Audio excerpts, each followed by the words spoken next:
ਮਕਬੂਜ਼ਾ ਜੰਮੂ ਕਸ਼ਮੀਰ ਵਿੱਚ ਛਾਪਾਂ, ਤਲਾਸ਼ੀਆਂ, ਗ੍ਰਿਫਤਾਰੀਆਂ ਵਿੱਚ ਬੜੀ ਹੱਦ ਤੱਕ ਵਾਧਾ ਹੋਇਆ ਹੈ। بھارتی حکومت کا آخنا یہ ہے کہ ان کارروائیاں دا مقصد امن و امان کو برقرار رکھنا اور ناخوشگوار واقعات کو روکنا ہے، لیکن ان نام نہاد حفاظتی اقدامات کا اصل مقصد صرف اور صرف آزادی پسند کشمیریاں کو نشانہ بنانا ہے۔ حقیقت یہ ہے کہ بھارتی قبضے وچ کشمیریاں دی زندگیاں کسی جہنم دے کٹ نہیں ہیں۔ بھارت ہن جموں کشمیر کو اپنے غیر قانونی قبضے کو برقرار رکھنے دے واسطے 10 لاکھ تے زیادہ فوجی اہلکار علاقے وچ تعینات کر رکھے ہیں۔ کشمیریاں دا واحد قصور یہ ہے کہ وہ اقوام متحدہ دی قرارداداں دے مطابق اپنے پیدائشی حق خود ارادیت کا مطالبہ کر رہے ہیں، جس کی وجہ دے بھارت کشمیریوں کو ان وحشیانہ مظالم دا نشانہ بنا رہا ہے۔ بھارت تے غیر قانونی زیر قبضہ جموں کشمیر وچ حالیہ دنوں دے دوران قابض بھارتی فوج دی طرف تے پابندیاں، چھاپاں اور محاصرے اور تلاشی دی کارروائیاں وچ غیر معمولی تیزی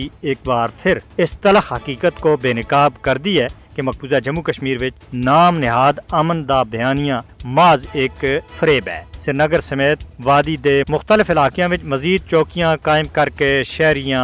گاڑیاں اور راہگیراں دی سخت تلاشی دراصل کشمیری عوام کو اجتماعی خوف وچ مبتلا رکھنے دی ایک منظم حکمت عملی دا حصہ ہے۔ گزرے چند دنوں دے دوران سری نگر، پلوامہ اور شوپیاں وچ کاران دے اتے چھاپے دے دوران شہریوں کو محض پوسٹر رکھنے جیسے معمولی اور سیاسی نوعیت تے الزامات کے تحت گرفتار کر کے انہاں دے اتے کالے قانون UAPA دا اطلاق کرنا اس امر دا واضح ثبوت ہے کہ بھارتی حکام کشمیریاں دے سیاسی، سماجی اور نظریاتی اظہار تے بری طرح خوفزدہ ہے۔